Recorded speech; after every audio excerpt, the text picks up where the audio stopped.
Sir నమస్కారం sir. నమస్తే.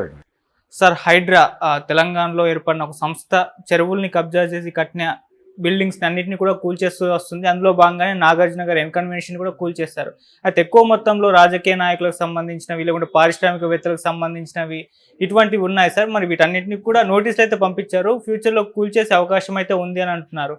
అయితే ఈ హైడ్రా రేవంత్ రెడ్డి గారికి అంటే మంచి పేరు తెచ్చింది అనుకోవచ్చా, లేకుంటే పార్టీలో అంతర్గతంగా దీనిపైన విభేదాలు ఉన్నాయని కూడా వార్తలు అయితే వినిపిస్తున్నాయి సార్.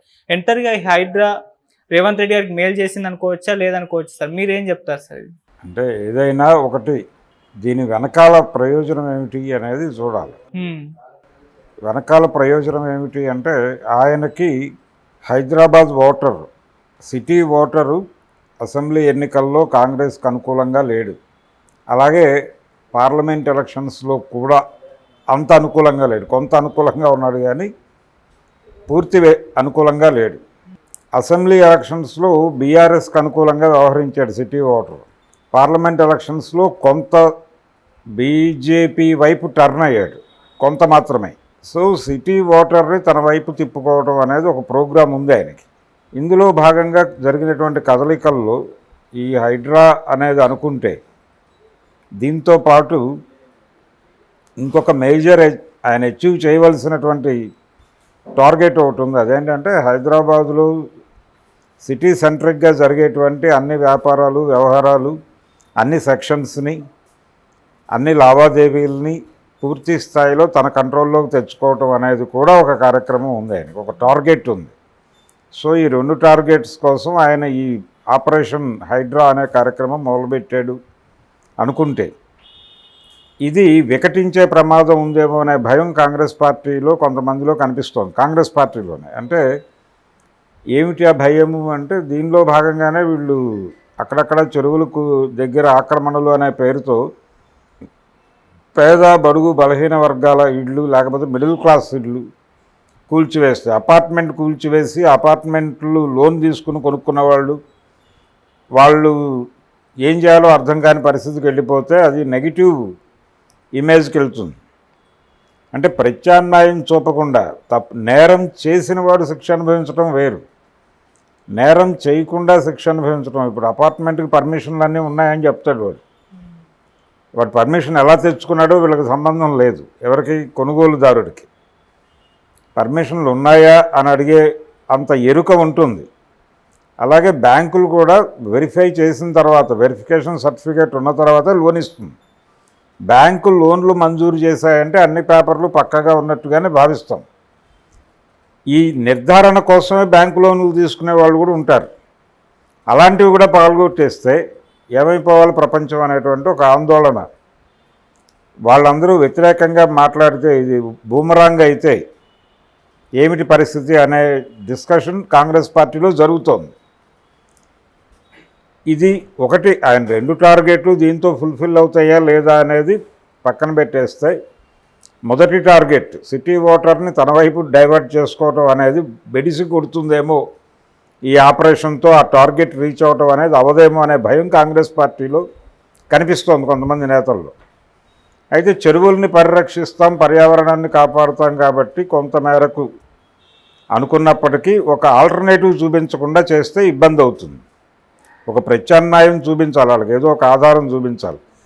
ఇప్పుడు ఎక్కడైనా సరే, ఎవరినైనా సరే, ఇప్పుడు కాలువ కట్టల మీద అలాంటి చోట్ల ఇళ్ళు వేసుకుని ఉన్నటువంటి పేదలని కూడా ఖాళీ చేయించేటప్పుడు వాళ్ళకి ఏ బాంబే కాలనీలోనో ఎక్కడో చోట కన్స్ట్రక్షన్ చేసినటువంటి ఇళ్ళు చూపించి పంపించాల్సి ఉంటుంది. ఒక ప్రత్యామ్నాయం చూపించిన తర్వాతే చేయాలి. అంటే ప్రజలు అనేవాళ్ళు యాచకులు కాదు. ప్రజాస్వామ్యం నిజమైన ప్రజాస్వామ్యం ప్రకారం ప్రజలు యాచకులు కాదు. ప్రజలకి మేము ఇది చేస్తాం అది చేస్తామని వీళ్ళు చెప్పక్కర్లా. ప్రజల తరఫున వీళ్ళు అధికారంలోకి వస్తున్నారు. వీళ్ళని భగవంతుడు నేరుగా పంపించలేదు, రేవంత్ రెడ్డినో చంద్రబాబు నాయుడునో మీరు పరిపాలించండి అని. ప్రజలు ఓట్లు వేయటం వలన వీళ్ళు మంత్రులు అయ్యారు. ఆ ఓట్లు కొనుక్కుంటున్నామంటే చేయగలిగింది ఏం లేదు. ప్రజలెవరు? పనికి మాలిన వ్యవహారం, మేము డబ్బులు ఇస్తే ఓటేసే ఓటరు అంటే చేయగలిగింది లేదు.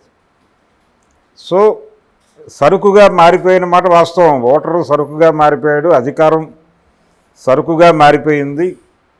రాజకీయం వ్యాపారంగా మారిపోయింది, ఇలాగే నడుస్తుంది అనుకుంటే ఓకే.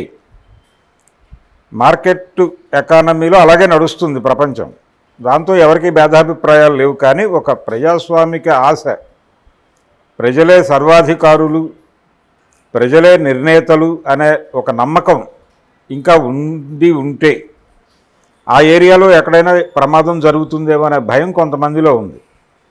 రెండోది, కాంగ్రెస్ పార్టీ జనరల్గా కాంగ్రెస్ పార్టీకి ఒక ఇమేజ్ ఉంది. ఆ ఇమేజ్ ఏంటంటే అది చాలా లిబరల్గా ఉంటుంది అని. ఇప్పటి కాంగ్రెస్ వేరు, ఒకప్పటి కాంగ్రెస్ వేరు అనేది వాస్తవం. ఇప్పుడు కాంగ్రెస్ పార్టీ ఫ్రాంచైజీ మోడల్లోకి వెళ్ళిపోయింది. ఎవరో ఒక నాయకుడికి ఫ్రాంచైజీ ఇస్తున్నారు, వాళ్ళు వాళ్ళ పద్ధతిలో వాళ్ళు డిజైన్ చేసుకుంటున్నారు. ఈ పార్టీ పేరును వాడుకున్నందుకు గాను వాళ్ళు ఏదో డబ్బులు కట్టేసే పరిస్థితికి వెళ్ళిపోయారు. ఇది వాస్తవం. ఎవరు అవునన్నా కాదన్నా ఫ్రాంచైజీ మోడల్ నడుస్తోంది కాంగ్రెస్ పార్టీలో అనేది వాస్తవం. ఈ వాస్తవాన్ని గుర్తుపెట్టుకుంటే గతంలో కాంగ్రెస్ పార్టీ అంటే తెలుగుదేశం ఎన్టీ రామారావు గారు అధికారంలో ఉండగా 89లో ఒక్కసారి కాంగ్రెస్ పార్టీ వచ్చినప్పుడు జనాలు ఊపిరి పీల్చుకున్నారు అమ్మయ్య అని. అంటే తెలుగుదేశం మొదటి ప్రాంతీయ పార్టీ ఆంధ్రప్రదేశ్లో, ఉమ్మడి ఆంధ్రప్రదేశ్లో. అంటే కాంగ్రెస్ పార్టీని పక్కకు జరిపి అధికారంలోకి వచ్చినటువంటి పార్టీ. ఆ పార్టీ 2 సార్లు వరుసగా గెలిచి నడిపినటువంటి ప్రభుత్వంలో ప్రజలు కొంత సఫికేషన్ గురయ్యారు. ఊపిరి సలపని వాతావరణం నడిచింది. చాలా వ్యాపారాలు వాళ్ళ కంట్రోల్ ఎక్కువైపోయింది. ప్రాంతీయ పార్టీలు లోకల్ వ్యాపారాల మీద విపరీతమైన కంట్రోల్తో నడుస్తాయి అనేటువంటి అనుభవం తెలుగుదేశం పార్టీ నుంచే తెలుగు ప్రజలకు వచ్చింది. ఓకే. దాంతో ఈ ఒత్తిడి తగ్గినట్టుగా ఫీల్ అయ్యారు ఒక్కసారి చెన్నారెడ్డి గారు ముఖ్యమంత్రి అవగానే. ఇప్పుడు మొన్న కాంగ్రెస్ పార్టీ గెలిచిన తర్వాత ఆ వాతావరణం కనిపించలేదు అక్కడ, ఇప్పటికీ కనిపించట్లేదు. ప్రాంతీయ పార్టీ పరిపాలనలో ఏ ఒత్తిడి అయితే ఉంటుందో అదే ఒత్తిడి చూస్తున్నారు, టెన్షన్. కాంగ్రెస్ పార్టీ ప్రభుత్వం అధికారంలో ఉంటే టెన్షన్ ఫ్రీ స్టేట్ ఉంటుంది అనుకునేవాళ్ళు పూర్వం. గత కాంగ్రెస్ కాదు ఇది, గతంలో ఉన్న కాంగ్రెస్ కాదు, ఇది వేరే కాంగ్రెస్, ఇది కొత్త కాంగ్రెస్ అనుకోవాలి. ఈ ఫ్రాంచైజీ మోడల్లోకి వచ్చినటువంటి కాంగ్రెస్ పార్టీ వీళ్ళు దీన్ని లోకల్గా ప్రాంతీయ పార్టీ స్థాయికి తీసుకొచ్చేశారు. ఆ తీసుకురావటం వలన పోలీసుల ప్రెజర్ పెరిగింది దేశంలో, రాష్ట్రంలో ముఖ్యంగా. తెలంగాణలో కాంగ్రెస్కి ఇతర పార్టీలు అంటే తెలుగుదేశం పార్టీ హయాంలో పోలీస్ ప్రెజర్ ఎక్కువ ఉండేది, పోలీస్ కాన్సన్ట్రేషన్ ఎక్కువ ఉండేది. కాంగ్రెస్ హయాంలో కొంచెం తక్కువ ఉండేది కానీ కొంచెం లిబరల్గా ఉండేవాళ్ళు. ఆ పరిస్థితి ఇప్పుడు లేదు. మళ్ళీ ఇప్పుడు పోలీసుల కాన్సన్ట్రేషన్ బీఆర్ఎస్ రాజ్యంలో, కేసీఆర్ గారి రాజ్యంలో ఎలా ఉండేదో ఇప్పుడు అలాగే ఉంది. అలాగే ఈ కూల్చివేతలు, హడావిడి, టెన్షన్, ఈ టెన్షన్ కూడా గతంలో ఉండేది కానీ కాంగ్రెస్ పాలనలో ఎప్పుడు ఉండేది కాదు, ఇప్పుడు అనుభవిస్తున్నారు. సో ఈ కాంగ్రెస్ని ఎలా అర్థం చేసుకోవాలి అనేది ఓటరు నేర్చుకుంటాడు ఈ 5 ఏళ్ళు.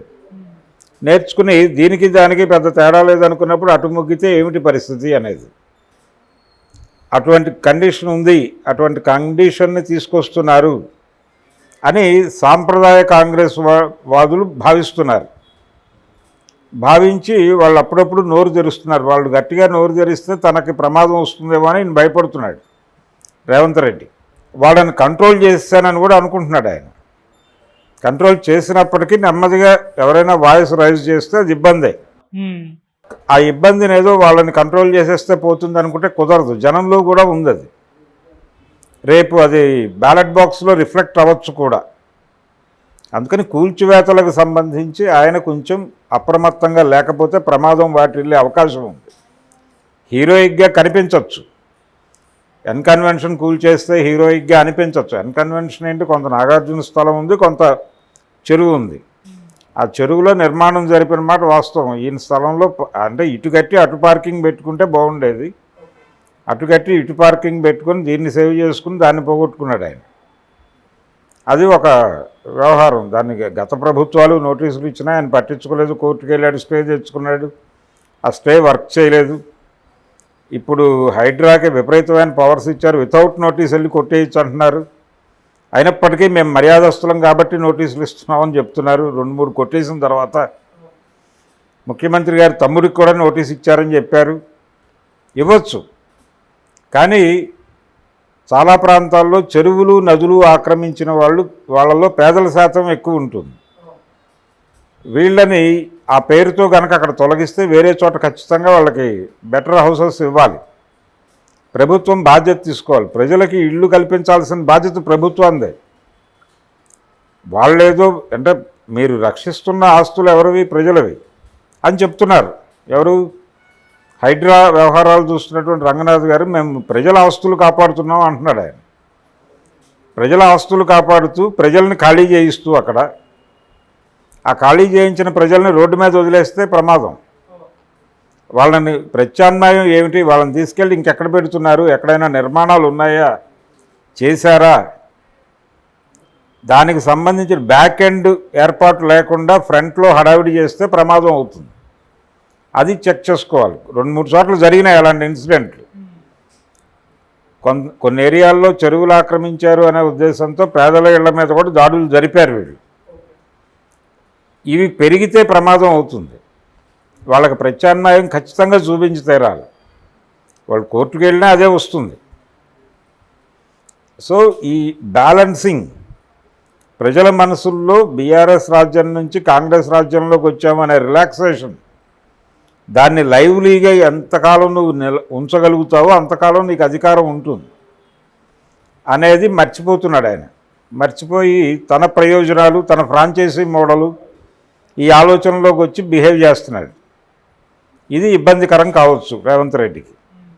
అందుకని హైడ్రా ఇప్పుడు ఆక్రమణలు, శ్మశానాలు ఆక్రమించి కూడా అపార్ట్మెంట్లు కట్టారు చందానగర్ ఏరియాలో.